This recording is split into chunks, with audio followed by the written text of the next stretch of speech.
Assalamualaikum warahmatullahi wabarakatuh. Waalaikumsalam warahmatullahi wabarakatuh. Alhamdulillah wa syukurillah wa salatu wassalamu ala rasulillah wa ala alihi wa sahbihi wa mawalah amma ba'd.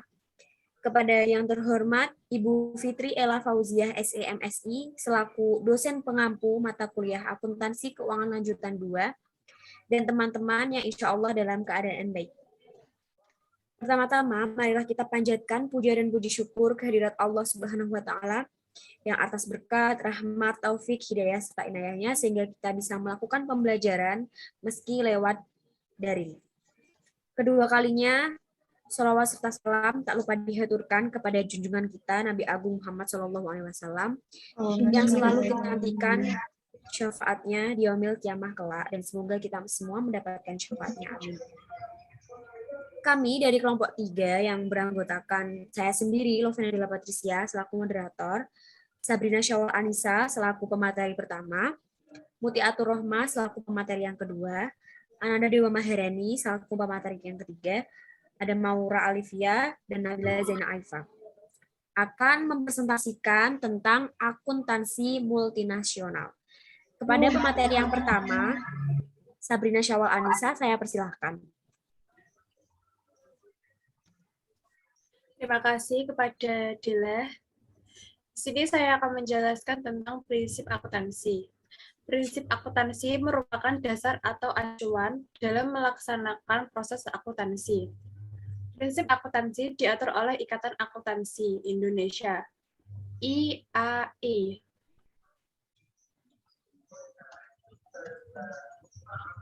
Yang kedua, prinsip-prinsip dasar akuntansi di Indonesia. Prinsip entitas ekonomi. Ada prinsip satuan moneter. Kedua, prinsip pengakuan pendapatan. Dan yang kedua adalah prinsip periode akuntansi. Prinsip kesinambungan usaha dan prinsip mempertemukan. Yang ketiga adalah prinsip biaya histori. Prinsip pengungkapan penuh. Kedua, prinsip materialitas, dan yang ketiga adalah prinsip konsistensi.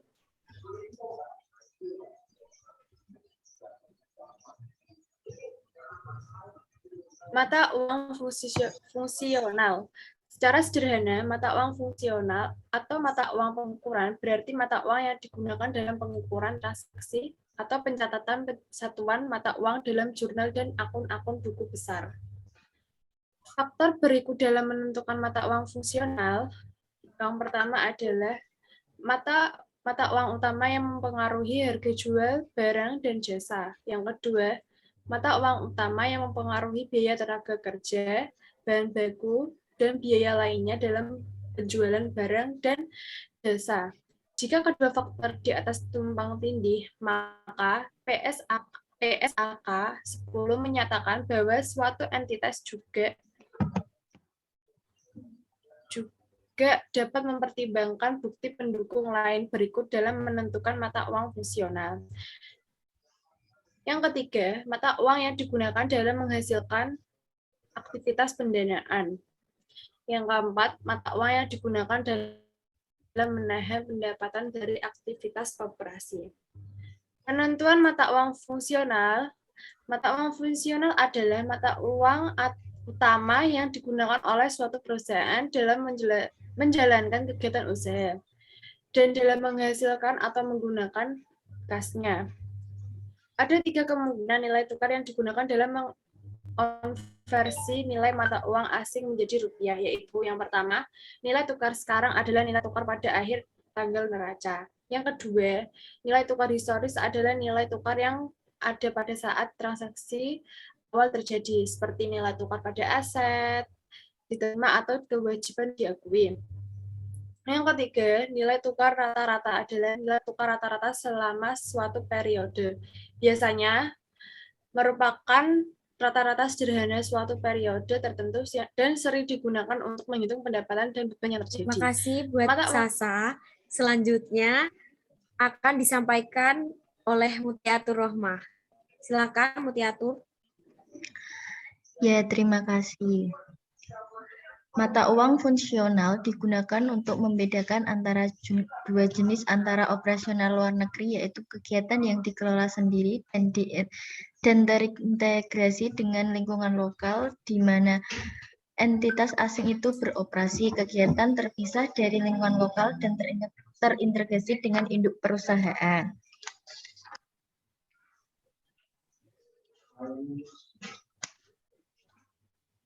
Indikator-indikator mata uang fungsional. Yang pertama, aset. Yang kedua, harga jual. Yang ketiga, beban. Selanjutnya, pemateri yang selanjutnya saya persilahkan.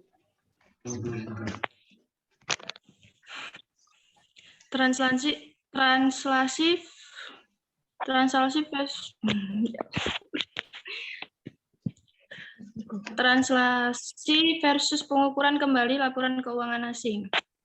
Translasi adalah metode yang umum digunakan dan diterapkan jika mata uang lokal adalah mata uang fungsional entitas asing. Contoh, anak perusahaan Indonesia di Prancis menggunakan euro untuk catatan dan mata uang fungsionalnya.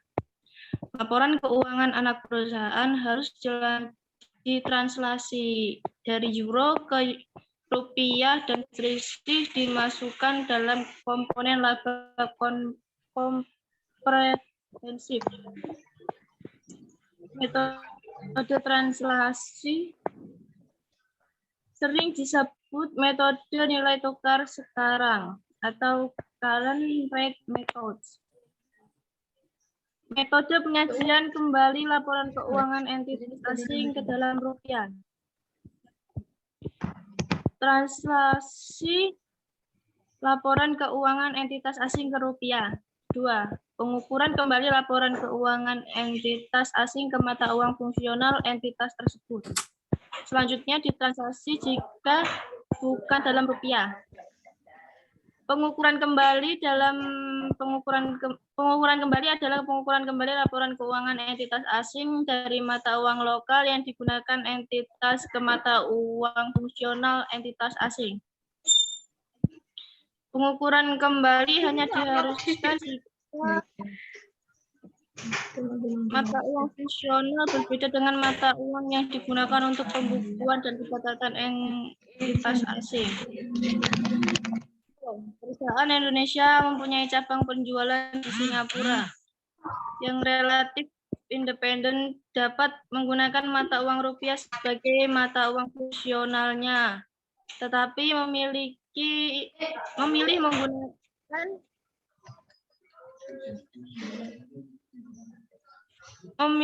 menggunakan dolar Singapura sebagai mata uang pencatatan dan pelaporan. Jika menggunakan mata uang rupiah,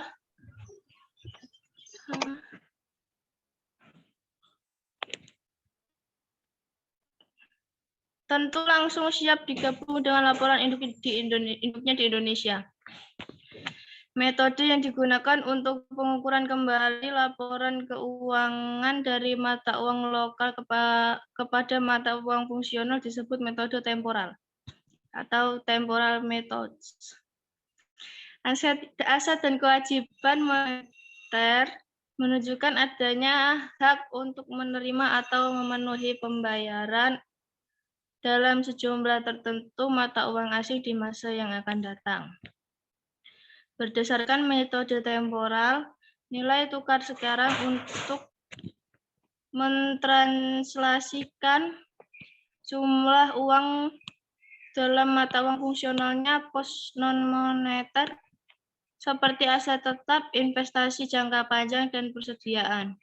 Biasanya ditranslasi dengan menggunakan nilai tukar historis laporan, yaitu nilai tukar di mana aset tersebut dibeli atau saat kewajibannya diakui.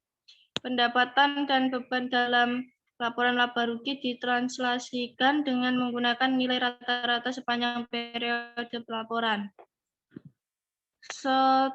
Setiap selisih yang timbul akibat ketidakseimbangan pada metode temporal akan disajikan sebagai bagian dari laporan laba rugi.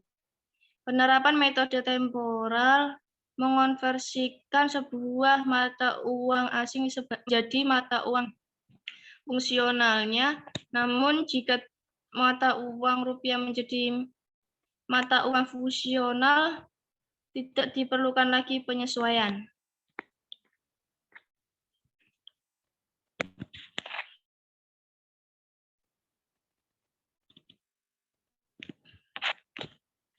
Translasi laporan keuangan.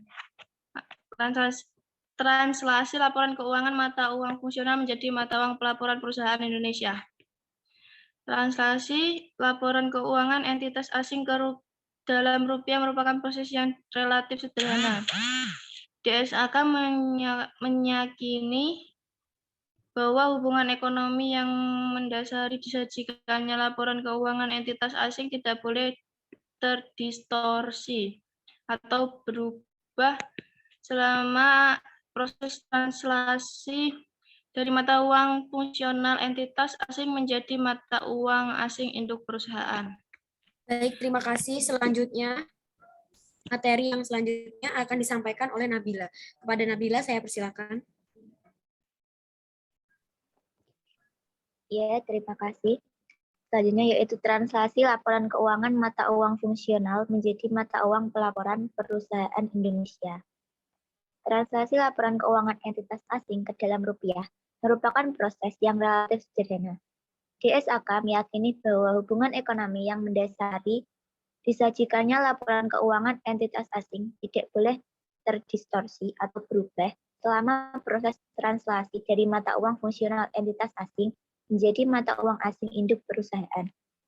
Sebagai contoh, jika laporan keuangan mata uang fungsional melaporkan rasio lancar 2:1 dan laba kotor 60% dari penjualan, maka hubungan ini harus tetap dalam proses translasi menjadi mata uang pelaporan induk perusahaan Indonesia. Merupakan hal yang penting untuk dapat mengevaluasi kinerja dari manajemen afiliasi asing dengan menggunakan ukuran ekonomi yang sama dengan yang digunakan dalam operasi entitas asing. Untuk mempertahankan hubungan ekonomi tersebut dalam laporan keuangan mata uang fungsional, saldo akun harus ditranslasikan dengan nilai tukar yang sebanding. Selanjutnya yaitu jenis anggaran pada organisasi.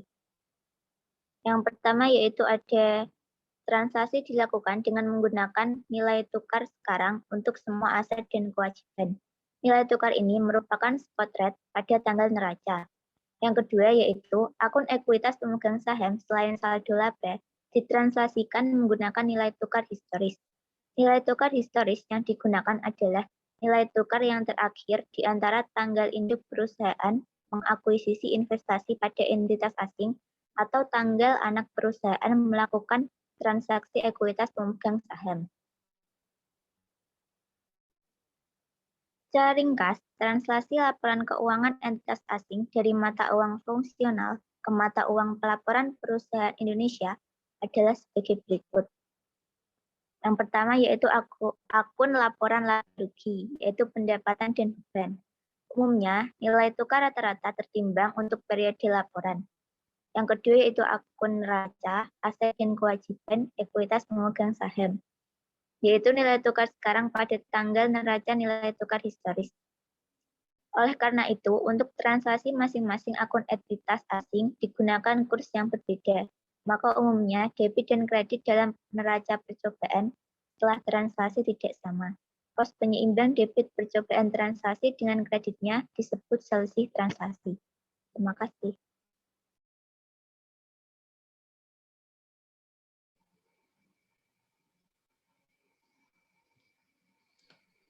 Baik, terima kasih Nabila. Selanjutnya akan disampaikan oleh Maura Alivia. Kepada Maura, saya persilahkan. Baik, penyajian laporan keuangan dari selisih translasi. Selisih translasi dari proses translasi adalah bagian dari pendapatan komprehensif untuk periode tersebut. Pendapatan komprehensif termasuk laba neto dan pendapatan komprehensif lainnya, yang merupakan bagian dari perusahaan aset neto perusahaan dari sumber selain pemilik, yaitu bukan investasi modal tambahan dan dividen selama periode berjalan. Laporan arus kas dijabarkan menggunakan kurs pada tanggal transaksi. Kurs rata-rata bisa digunakan demi alasan kepraktisan jika fluktuasi kurs stabil. Pos utama yang menjadi bagian dari pendapatan komprehensif lainnya adalah perubahan selisih translasi selama periode berjalan. Keuntungan atau kerugian belum direalisasi dari efek tersedia untuk dijual. Penilaian kembali lindung nilai arus kas, dan penyesuaian dalam kewajiban pensiun minimum.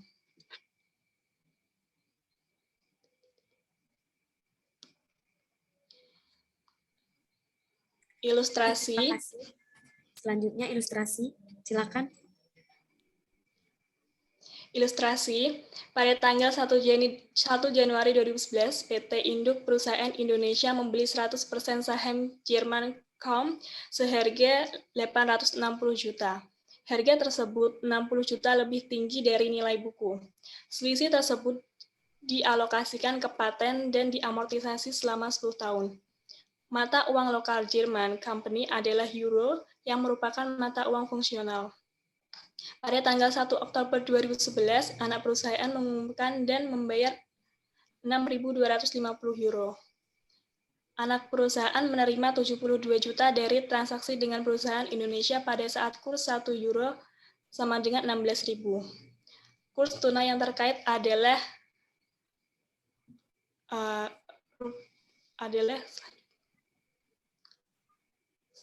selanjutnya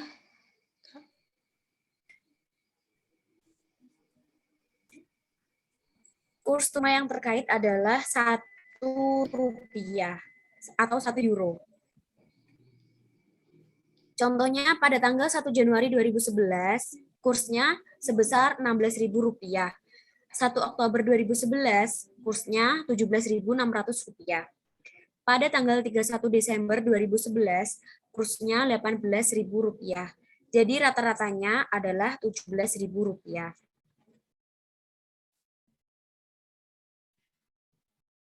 Akun neraca kedua perusahaan pada tanggal 1 Januari sebelum akuisisi 80% saham Jerman Company oleh PT Induk.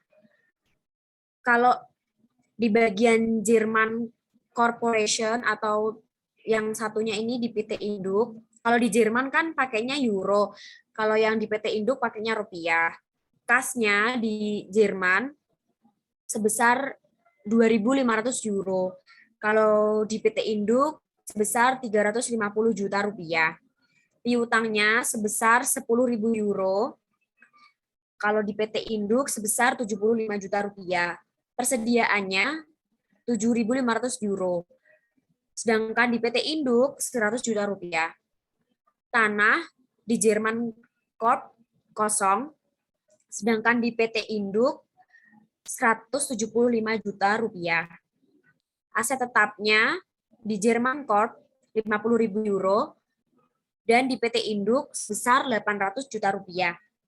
Totalnya di Jerman Corp sebesar 70.000 euro, sedangkan di PT Induk sebesar 1.500.000.000 juta.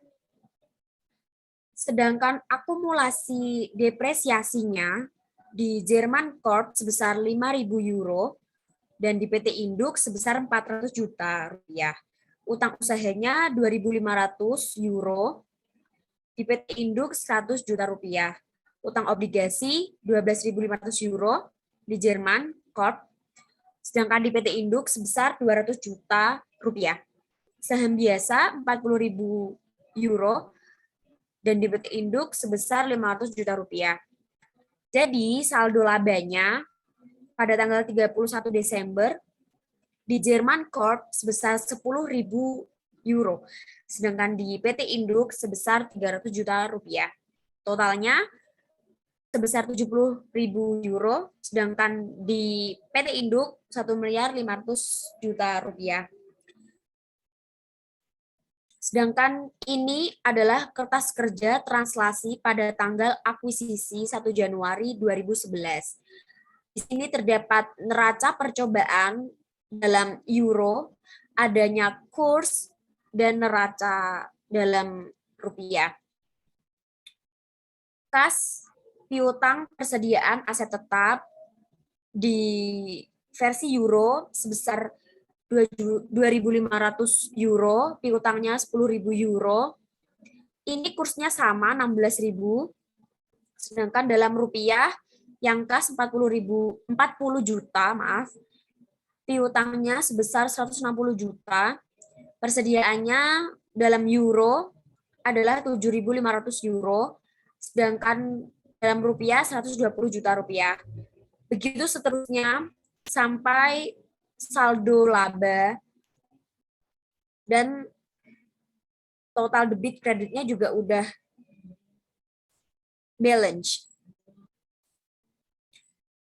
Nah, ayat jurnal PT Induk untuk mencatat pembelian 100% saham Jerman Kam, yaitu investasi pada saham Jerman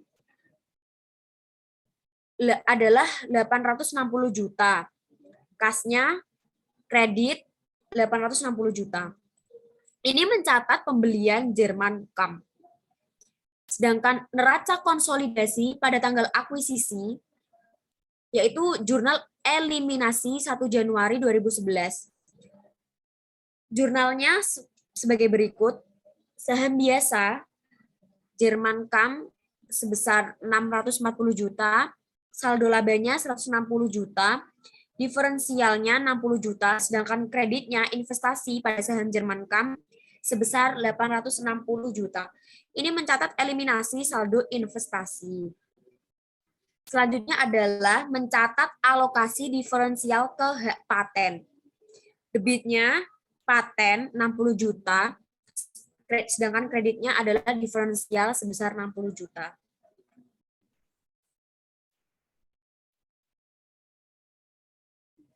Januari 2011, kertas kerja untuk neraca konsolidasi tanggal akuisisi 100%.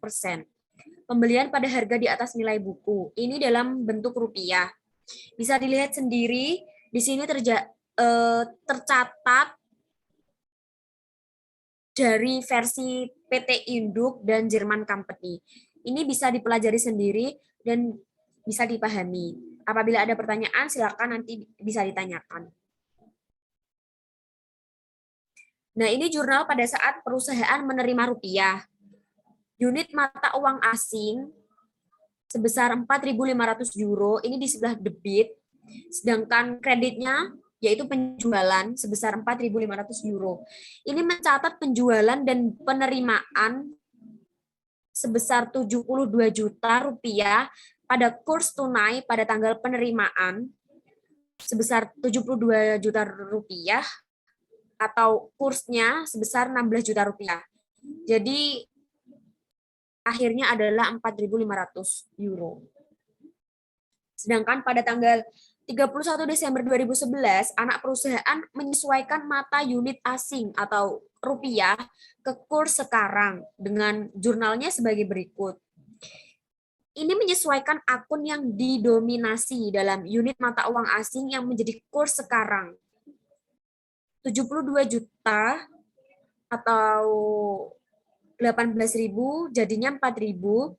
Saldo sebelum disesuaikannya adalah 4.500. Jadi kerugiannya transaksi mata uang asing sebesar 500. Maka jurnalnya adalah karena rugi debitnya jadi kerugian transaksi mata uang asing sebesar 500 euro dan kreditnya adalah unit mata uang asing dalam bentuk rupiah sebesar 500 euro. Nah, ini neraca dalam bentuk euro 31 Desember 2011, translasi neraca percobaan anak perusahaan luar negeri Euro Eropa adalah mata uang fungsional. Terdapat saldo dalam bentuk euro, kurs, dan juga saldo dalam bentuk rupiah. Ini juga bisa dipelajari sendiri dan bisa dibaca sendiri.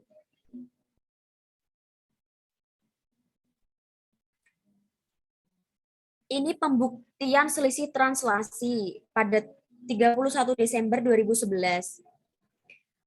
PT Induk dan anak perusahaannya. Aset bersih di awal tahun dalam euro adalah 50.000 euro dengan kurs 16.000, jadi dalam rupiah adalah 800 juta. penyesuaian untuk perubahan dalam posisi aset bersih selama tahun berjalan. Laba bersih tahun berjalan dalam bentuk euro adalah 12.500 euro dengan kurs 17.000 dalam rupiah 212.500 rupiah. Dividen yang dibayarkan sebesar 6.250 euro dengan kurs 17.600. Jadi minus ya ini hasilnya 110 juta rupiah. Totalnya sebesar 902 juta rupiah. Selanjutnya adalah aset bersih ditranslasikan menggunakan kurs selama tahun berjalan. Kurs akhir tahun sebesar 56.250 euro dengan kurs 18.000 dalam rupiah 1.012.500.000 rupiah. Pendapatan komprehensif lainnya, selisih translasi selama tahun berjalan, peningkatan neto sebesar 110 juta. Akumulasi pendapatan komprehensif lainnya sebesar 0 rupiah dan akumulasi pendapatan komprehensif lainnya selisih translasi 31 Desember sebesar 110 juta. Nah, ini ayat jurnal yang dibuat PT Induk untuk mencatat investasinya di Jerman KAM. Pada tanggal 1 Oktober 2011, ini mencatat dividen yang diterima dari anak perusahaan, yaitu sebesar 6.250 euro kali 17.600 rupiah, maka debitnya jadi kas sebesar 110 juta rupiah, dan kreditnya investasi pada saham Jerman KAM sebesar 110 juta rupiah. Dan pada tanggal 31 Desember 2011, ini mencatat bagian laba anak perusahaan yang dalam bentuk euro 12.500 kali 17.000. Jadi debitnya investasi pada saham Jerman KAM sebesar 212.500.000 rupiah, dan kreditnya adalah pendapatan dari anak perusahaan sebesar sama, yaitu 212.500.000 rupiah.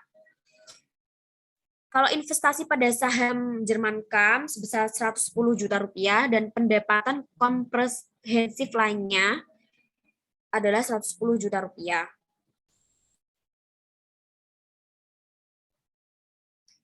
Ini adalah laporan laba rugi PT Induk mengamortisasi paten selama periode 10 tahun. Nah, amortisasinya seperti berikut.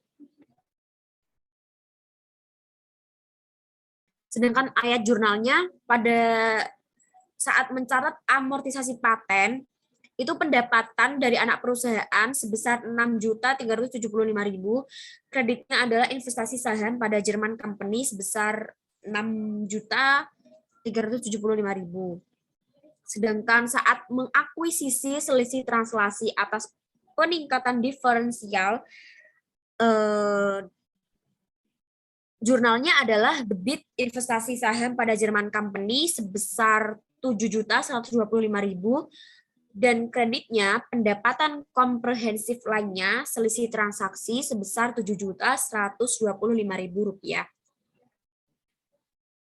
Ini investasi saham Jerman Company 31 Desember 2011. Jadi harga belinya itu 860 juta. Dividennya 110 juta. Ekuitas dalam laba sebesar 212.500.000 dan bagian atas selisih translasi anak perusahaan sebesar 110 juta.